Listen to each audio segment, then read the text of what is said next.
Kailan meron siyang tattoo sa likod. Ang alias niya is Tergon. Kasi meron siyang tattoo sa Tergon.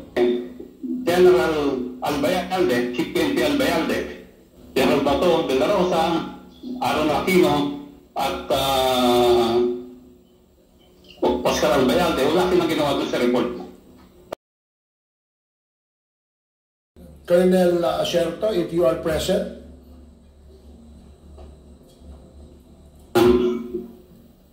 Kayo po ba nandiyan dyan sa... Can you hear us? Opo, narinig ko po kayo. Okay. Magandang umaga po. Magandang umaga sa iyo, Colonel. Colonel, maaaring alam niyo na po no, na ang ating topic ngayong umaga ay tungkol po sa illegal drugs. And bilang isang operatiba ng anti-illegal drugs noong kayo'y nasa Philippine National Police pa, maaari po bang bigyan nyo kami ng idea kung ano ba ang inyong mga operation noon na may kinalaman dito sa pagpapahinto nitong illegal drugs dito sa ating bansa? Marami po kong ginawa operation. Example po is yung sa Antipolo, ang unang pong laboratory na nahuli na merong na actual na nagluluto at more than 1 ton o 1,000 kilos ang nakuha po doon.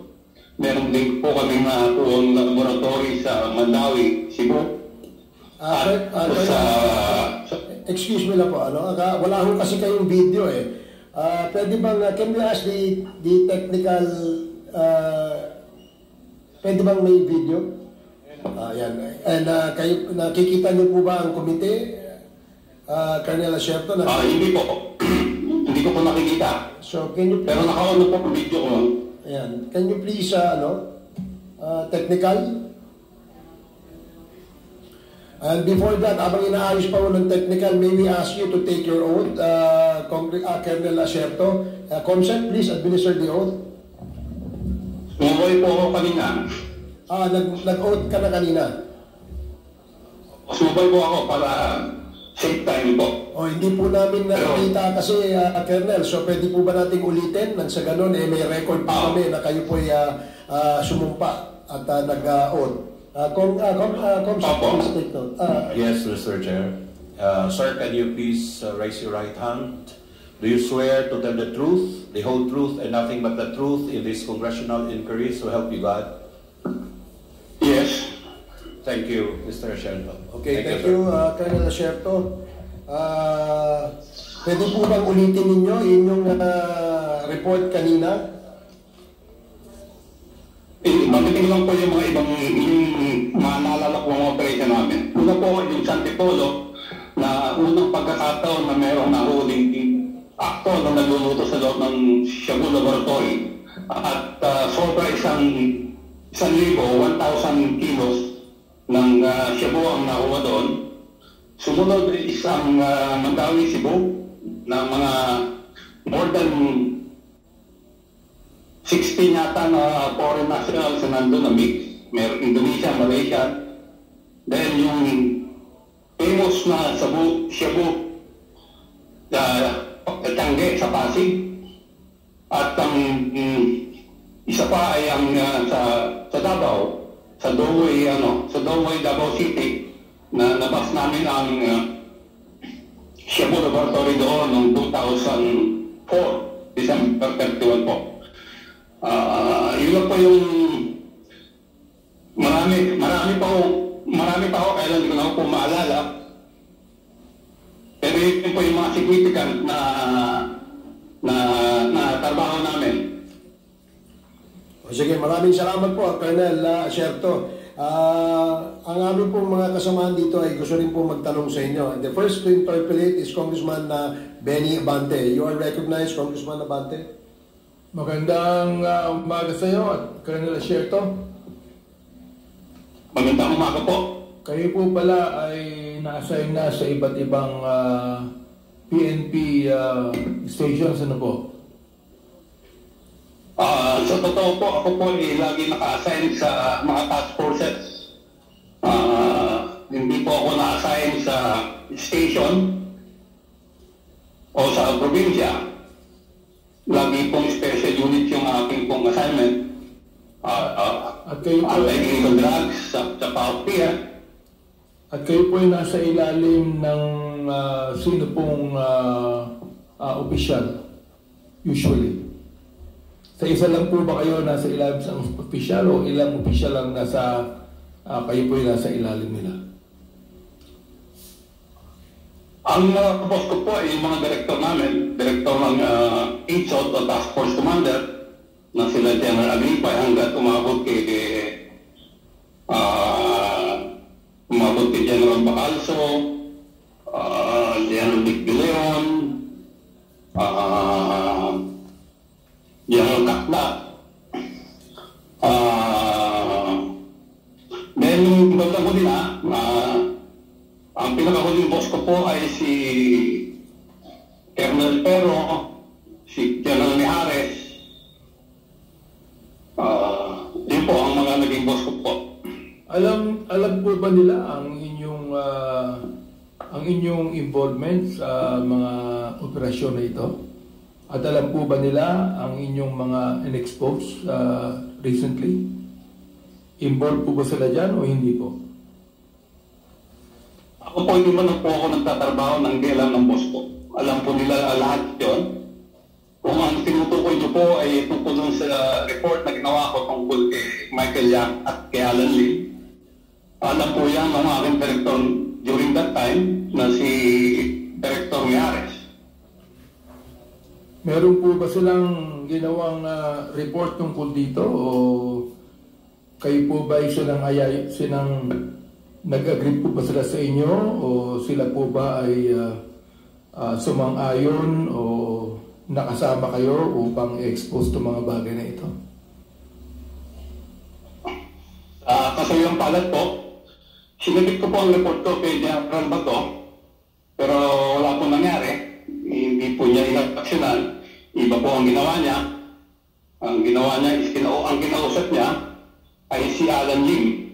Imbis na ako yung kausapin na gumawa ng report, si Alan Lim ang kinausap niya. Then, nagbigay din po ako ng report kay Director General Aquino ng PIDEA. Sa kanya naman po, in fairness po sa kanya, pinatawag niya ako, kinausap niya ako, in-explain ko sa kanya yung report ko kung paano ko nakuha, at ang sabi niya, ipapaabot niya sa Malacanang. Pero,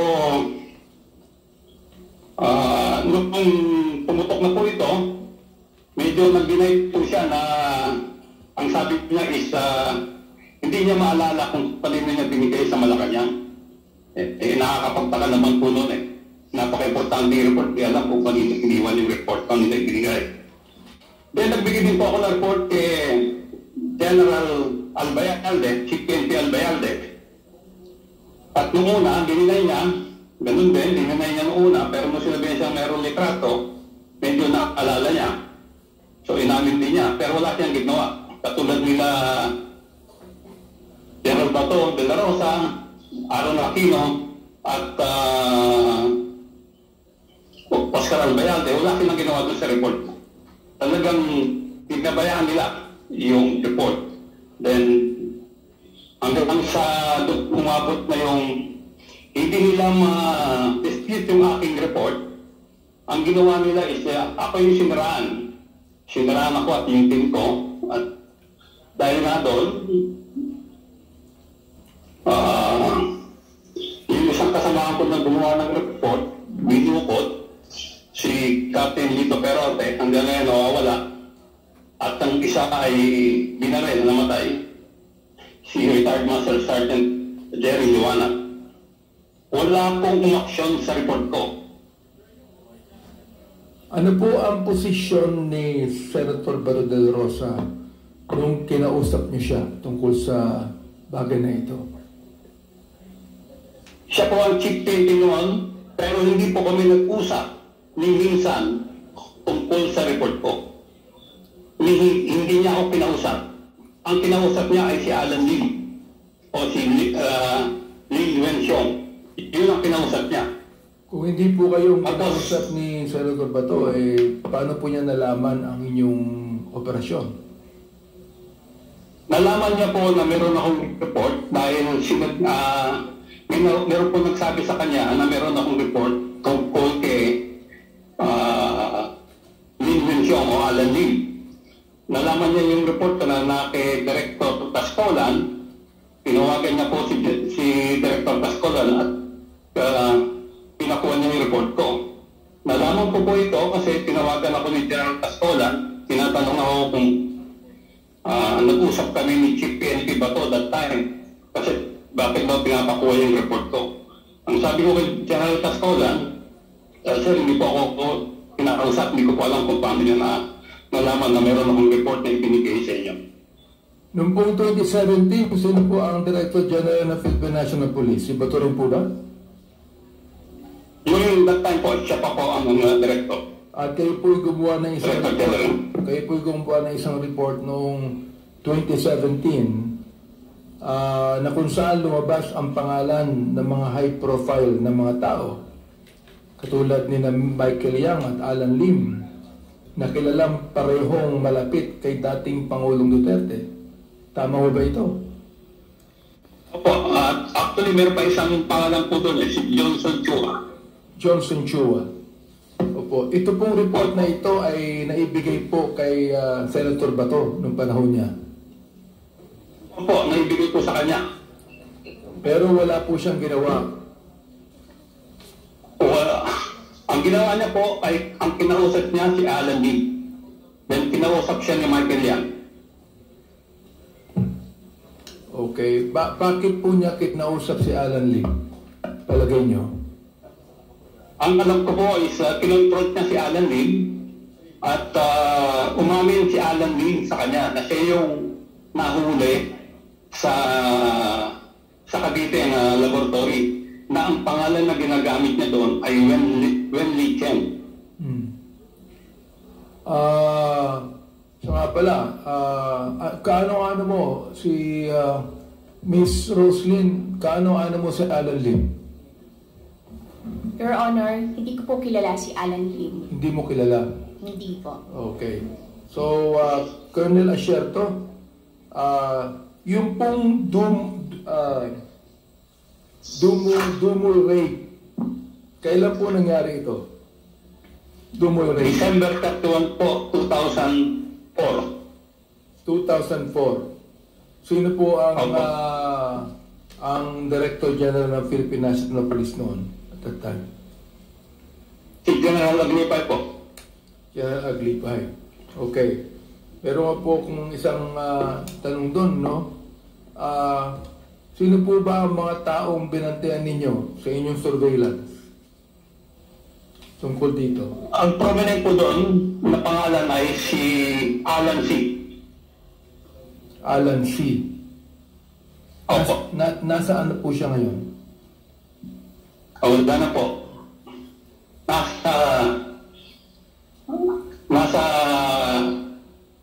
Nasa testimony po ni Arturo Las Cañas kung ano yung nangyari kay Alan C. Okay, Colonel Asierto, pakibanggit nyo nga po sa amin sa Quadcom kung ano ang koneksyon ni Michael Yang sa drugs at ang koneksyon ni Michael Yang sa dating Pangulo. Si Michael Yang po ay nung inibisigaan po namin yung sa Domoy noong 2004, si Michael Yang po ay hindi namin nakikita. Kasi po ang participation niya ay nagsimula o yung aming surveillance is nagsimula noong October 2004. Pero ang participation ni Michael Yang, base dun sa informasyon na nakuha namin, is nagsimula siya noong August. Ang participation niya is siya yung tumanggap ng dalawang 40-footer container van na naglalaman ng mga saring-saring gamit ng mga chemicals at equipment at mga ibang produkto na ginamit sa pagtatayo ng laboratory sa Domoy at yung doon sa nahuli sa Cagayan de Oro. Yun yun ang participation ni Michael Yang sa Domoy. So, August siya nag-participate, pero during our surveillance ng October hanggang mabas namin noong December 31, hindi namin siya nakita. Si Michael Yang po ay una kong natanggap ang information sa kanya noong April 2016, campaign period. Ito po ay ipinakita sa akin ng litrato na magkatabi si Michael Yang, si then presidential candidate Rodrigo Roa Duterte, at si Bongo na nasa loob ng isang pribadong eroplano. Yan po ay 2016. Ang sabi sa akin ng asset is magkaibigan si Michael Yang at si then Mayor presidential candidate Duterte. So, nung matanggap ko po yung informasyon dahil 2016 campaign, hindi ko po muna ginalaw kasi parang hindi pa ko hinug yung informasyon. Nung manalo na si Pangulong Duterte at nasimulan na yung war on drug na maraming namamatay, sinimulan ko na po ito yung aking betting doon sa informasyon na natanggap ko tungkol kay Michael Yang. So, base doon sa betting na ginawa namin, meron kaming nakakausap na isang tao na meron big involvement doon sa pagpatayo ng laboratory sa Domoy noong 2004. Nagkataon na natakbuhan siya ni then Captain Lito Perote. So, kinausap namin siya sa Davao noong August 2017. Nag-meet kami doon. So, kinausap namin siya. Hindi pa kayo nakita ni Michael Yang kahit minsan? Ay, hindi pa po. Si Alan Hindi Lim, pa po. nakita na ba kayo ni Alan Lim? Ay, hindi pa rin po. Hindi pa rin po. Meron kaming picture dito na kasama ang dating Pangulo. Can we get the picture there? Na kinakausap niya si Michael Yang at si Alan Lim. So, ibig niyong sabihin, Colonel Asierto, sa inyong investigasyon na talagang nasisiguro niyo na may koneksyon ang dating Pangulo sa mga illegal na gawain ni Michael Yang at ni Alan Lim. Meron po ba? Sigurado po ako. Dahil po doon sa nangyari sa akin at nangyari doon sa mga kasamahan ko, very obvious po na siya yung nag-protect. Pinotektahan niya si Michael Yang at si Alan Lim. Ano pong nangyari sa inyo? Yung po ba ay ginawa sa inyo? O dinicide ninyo? O ginawa po sa inyo sapagkat nakita nyo ang involvement ng dating Pangulo dito kay Michael Yang, kay Alan Lim? Nakita nyo na hindi pinansin ang report ninyo ni Senator Bato? Karoon din po si ang iba pang mga Director General. Yung parang lumabas po kasi nung hindi nila ma-dispute yung aking report kasi supported naman po ng mga dokumento.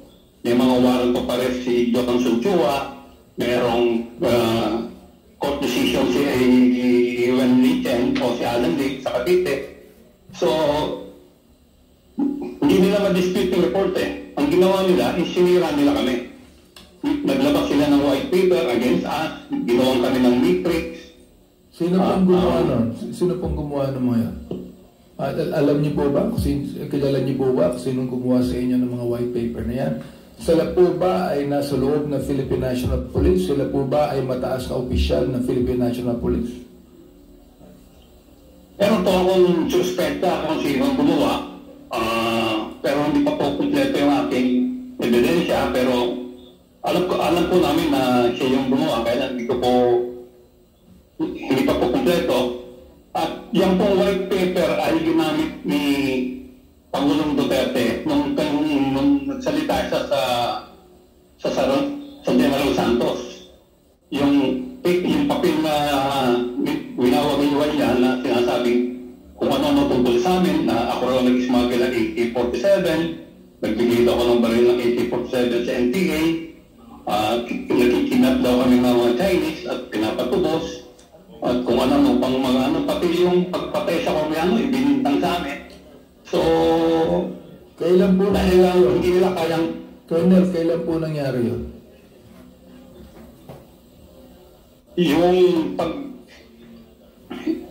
hindi ko na po matandaan exact nung kailan yung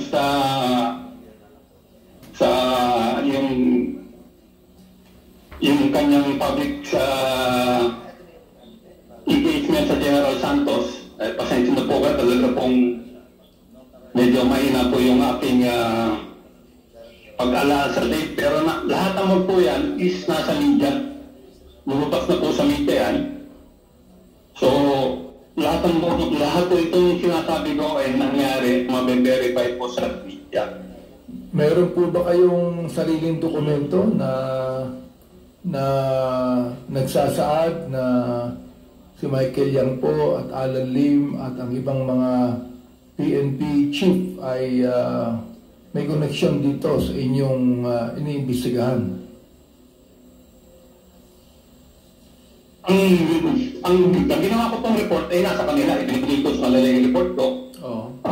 Kung wala ko kayong copy ang komite, kung wala ko kayong copy, ay pwede po akong magbigay sa inyo ng electronic copy. Mr. Chairman, do we have a copy of that? Comsec, do we have a copy of the document from Colonel Acerto? There were submissions in the past, sir. We have to check if... Just in case lang na nawala yung kopya, can we ask another copy from you, Colonel Acerto? Apo, ipadala ko na lang po. Lahat po ng dokumento na meron ako, pati mga notes, mga pictures, mga passport picture ni Alan Lim o ni Lim Wilson, ipadala ko po sa inyo. So, Colonel Acerto, of course, alam nyo na under oath po kayo. So, lahat po ng inyong mga sinapit, mga binanggit ngayong araw na ito sa aming Quadcom ay puros katotohanan po lamang. Wala pong halong katotohanan po ba ito? Ang pangalawang tanong, wala pang halong politiko ito? Ang pangatlong tanong, masama ba ang loob nyo sa dating Pangulo o sa mga Director General, kaya kayo nagsasabi ng ganito ngayon? Pakisagot po. Sobrang nito na po kung lumakalatang sa katotohanan. Kung ang aking report ay hindi totoo, ay madali po na lang itong i-discredit. Pwede nila agad i-present si Alan Lim o si Michael Yang. Si Michael Yang meron siyang tattoo sa likod. Ang alias niya is Dragon. Kasi meron siyang tattoo sa Dragon. Lahat po yan nasa report ko. Mayroon po tattoo si Michael Yang. Opo, sa likod. Oo. Alias Dragon po ang tawag sa kanya. Akala ko ba hindi pa kayo nakita ng Michael Yang? Paano nyo nalaman meron siyang tattoo sa likod? Sino yung tattoo sa likod? Yun po yung binangkit nung confidential informant na nung ipinakita ko po yung mga pictures, yung iba-ibang pictures ng mga Chinese o iba-ibang photos. Tinuro niya po yung picture ni Michael Yang. Pero ang tawag niya, yan po si Dragon. Sabi niya, bakit Dragon? Sabi ko sa kanya, bakit Dragon? So, meron po siyang tattoo sa likod ng Dragon. Pwede niyo ba sabihin sa akin kung sino po yung informant na yon?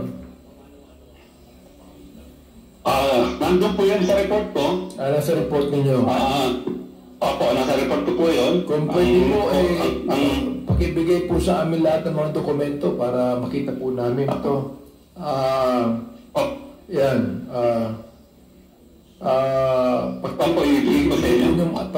Pati po ba yung mga personalidad na nakalagay din po doon? Opo, meron po yung meron parang siyang summary information ni Joseph Chua, ni Michael Yang, at saka ni Alan Lim. Okay. Andito po ngayon si Pidea Wilkins Villanueva na nagsasabi na walang kinalaman si Michael Yang sa drugs. Anong masasabi ninyo?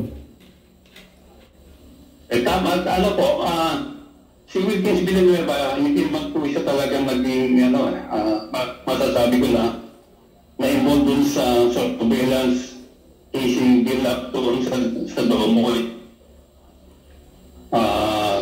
At base po naman doon sa information na natanggap namin, si Michael Yang ay lumutang, ang participation na po ni Michael Yang is noong August 2004. Magsimula kayong mag-surveillance o magkaroon ng case build-up is October na po October 2004. So talagang hindi namin nakita si Michael Yang during the intelligence build-up.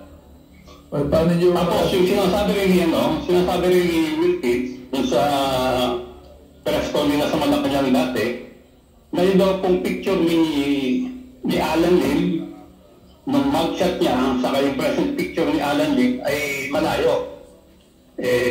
Ang tanong po sa kanya is siya ho ba eksperto sa photograph analysis? Napakadali na naman pong malaman kung totoong iisang tao yan Fingerprint lang po. Fingerprint. Colonel Asierto, andito po si Pidea Wilkins Villanueva. Pidea Wilkins, can you say something about this? Pagkat iyong sinabi na walang kinalaman si Michael Yang sa drugs. So, will you please answer this? Yes, Mr. Chair.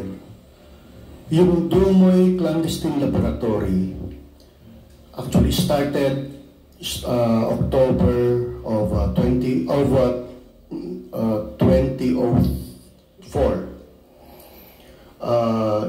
The information came from the Drug Enforcement Administration ng United States of America. Yun ang start po nun. Tapos the information was passed on me ng PIDEA Intelligence and Investigation Service. I was the regional director of PIDEA Regional Office 11 during that time. So ang information, before kami, gusto ko lang, Mr. Chair, na ikwento. Do you know Colonel Asierto personally? Yes, Mr. Chair. Okay. Kasi sometime October, first week of October actually, nag-meeting po kami nito sa EDSOT ni Colonel Asierto. Kaibigan ko po ito, sir. Yes. Mista ko po ito, sir, si Colonel Asierto. Okay. So during that time, classmate kayo? na-turn back lang siya, Mr. Chair. Okay. So graduate ako ahead of him. During that time, Mr. Chair, nagkaka-editan ang PIDEA at ang EDSOT. Kasi kanunan that was the first, yun ang unang,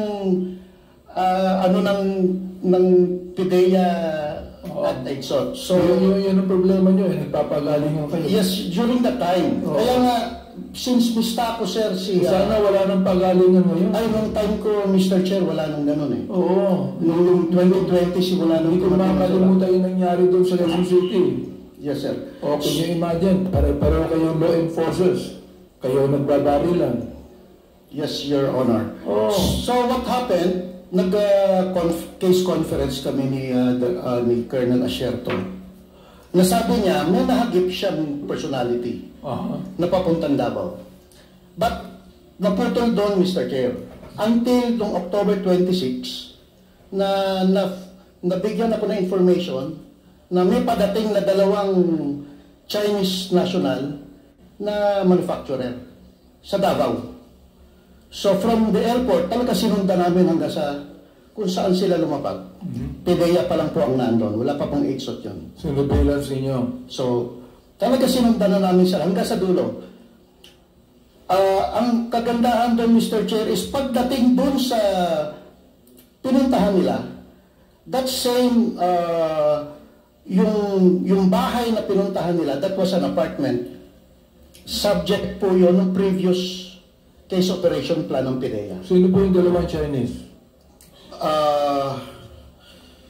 Mr. Chair, Chinese name hindi You would know because ikaw ang yes Mr. Chairman, 2004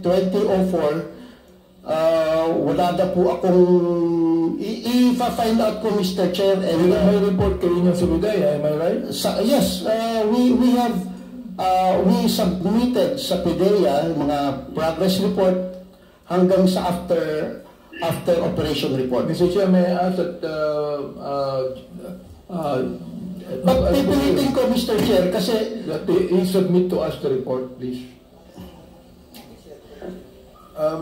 Wala na ba o ano? pipilitin kong hanapin sa files ko Mr. Chair kasi yung sobrang tagal,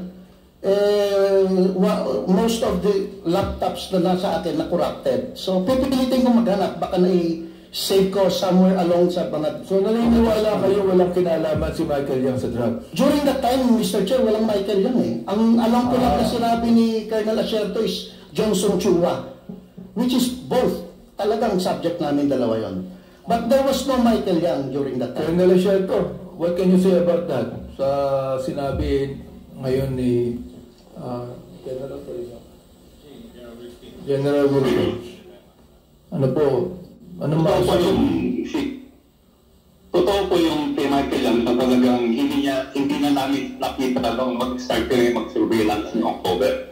Kasi nga po, ang sabi ng may confidential informant Panther na August nung tinanggap ni Michael Yang yung dalawang 40-footer container van. Yung sinasabi niya naman po tungkol doon sa information na galing USDA, tama po yun, na galing USDA. Sa akin po ibigay. Ang information na binigay sa akin ng USDA is nagbigay siya ng isang number, nag-load number, na ang last 4 digit is 1988. Kaya medyo natatandaan ko po. So very totoo po yun. Totoo. Yes, Mr. Chair. Okay. Binigyan nga ako ng log doon ni Colonel Asierto about that. Okay. Na yung information niya na yung log na yon, tumumbok na sa Davao. So doon kami nagkatugma. So doon kami nag-collaborate, Mr. Chair. Anong ibig sabihin yung nasa Davao, General Villanueva? Yung user nung number na binigay niya is naandun sa Davao. Therefore, yung pong drugs nasa Davao. I don't know, Mr. Chair, but yung personality na gumagamit ng telepono na yon is na-trace sa Davao, Mr. Chair. Kaya pumayag ako makipag-collaborate kay Colonel Asierto because, Davao to. So, sa akin, lahat ng pertaining sa Region 11 is under my area. So, ito daw, Mr. Chair, yung sinabi namin, pwede itong first time na to mag-collaborate ang PIDEA at police. And it happened, Mr. Chair. Hanggang ilang taong kayo ron? Until 2008, Mr. Chair. 2008. Yes. So, where were you when the former president became president? Nasa regional office 10 po ako, Mr. Chair. You were as a regional director. at that time. Yes. And you are the regional director of Regional Office 10. Are you also involved sa PIDEA pa rin, di ba? Yes, Mr. Chair. Okay. So, Colonel Asierto. Colonel Asierto. Ano po yun? General Villanueva attested and agreed with you on on what you said. So, can you continue on? Ano sa mga sabi niyo? Tungkol naman po dun sa mga binigyan ko ng report, siguro po natural na lang sumama ang loob ko. Kasi sila po yung aking mga immediate upper class sa PMA. General Aquino class 85, siya ang nag-receive sa amin. Nung plebo kami, sila yung class na nag-receive sa amin. Tapos ang mga squad leader namin, 86. Yung class nila General Bato. Colonel Asierto, merong nabanggit si General Villanueva na dalawang Chinese na hinabol nila sa Davao. Ay, hindi niya maalala yung mga pangalan. Kayo po ba naalala niyo yung pangalan? Yan. Colonel Sherto? Yung dalawang Chinese na yan? Hindi ko po alam yung sinasabi niyang Chinese, pero ang target po namin dyan, yung nagpunta kami sa Davao, is si Alan Sina yung gumagamit ng number ng 1988. Sino pong Alan? Alan Lim? Alan C po. Alan C. Okay. So, Opo. ilang taon na po silang involved sa drugs sa pagkakaalam ninyo? Hindi ko po magbigay yung exact na taon kasi nung ma-receive namin yung information na ito, middle of 2004 yung binigay sa akin yung number na 1988 ng USDA. Until? Ano po? Yung number na binigay sa akin po ng USDA na mayroong last 4 digit na 1988 is parang ibinigay po sa akin ng mga middle of 2004 eh.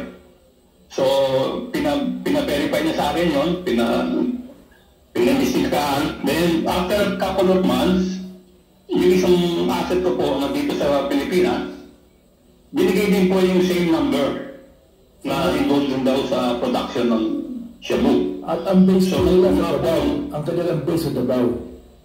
Opo, ang i-trace ko nga namin, nasa Davao. At ang dating Pangulo ay mayor pa ng Davao nung araw. Opo, siya po yung mayor. Siya po yung mayor that time. Kasi bago po kami magsimulang mag-surveilla, pinuntahan po namin siya ni Ben Wilkins Villanueva, ang director ng Pagayador sa 11, parang respeto po na courtesy ko na nandun po ako sa Davao na tiga Manila, Manila Base Unit na mag-ooperate sa Davao.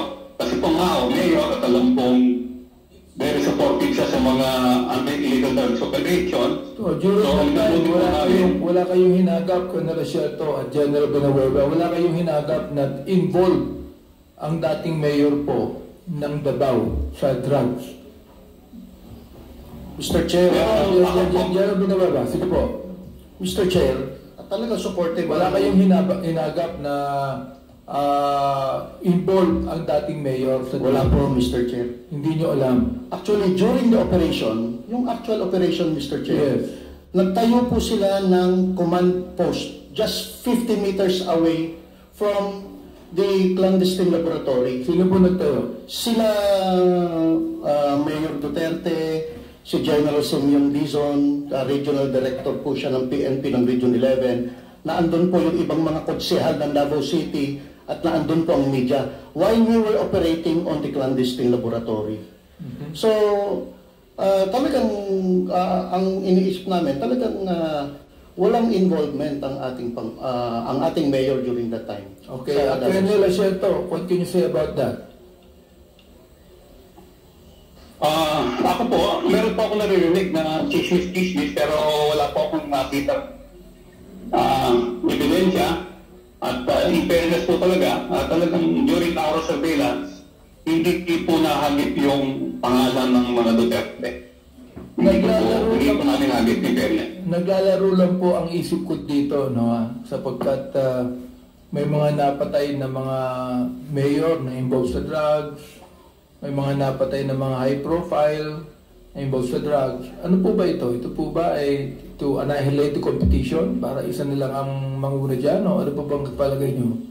Colonel Sherto. Sa aking pong assessment, yung kanyang pag-protection kay Michael Yang saka kay Alan Lee, ang ating po is parang cover up po yung pagpatay niya sa mga maliliit na sa mga maliliit na personality na involved sa droga. Parang cover up. Ang assessment nyo. Parang cover up po eh. Oo, cover up. Dahil bakit po nyo nasabing parang cover up? Kasi po ang namamatay is yung mga nasa baba, yung mga user. Kumbaga is mga end user. Tapos yung medyo yung distribution, yung mababang distribution. Pero yung source po, hindi po ginagalaw. General Villanueva, anong palagay nyo? Anong palagay nyo? Mr. Chair, iba yung analysis ko doon, Mr. Chair. Kung bakit nagtayo ng Davao Laboratory. Kasi Mr. Chair, talagang during the time, talagang mataas ang level ng aming vigilance against crime, illegal drugs. Ano na ngayon ang assessment nyo during the time that Mr. the Chair, former president became president and he had war on drugs and killed so many people? Ano po yung assessment nyo dyan? For example, like Mayor Espinosa, pinatay po, Paruhinog, pinatay, si Jed Mabilog ay kinakailang umalis ng Pilipinas sapagkat pinagbintangan.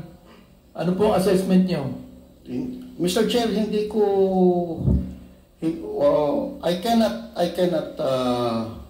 give any assessment on it because doon lang po ako sa anti-illegal drug campaign. Well, that's anti-illegal drugs. Yes, Mr. Chair, pero That's the anti-illegal drugs campaign. pero wala pong actual na ebidensya na pwede kong ituro ang ating presidente. Oh. So, I cannot speculate on the things na wala po akong personal knowledge. Of course, that's true. Yes. Anyway, Mr. Chairman, tutuloy ko na lang mamaya para yung ibang naman ay makapagtanong dyan. Thank you very much.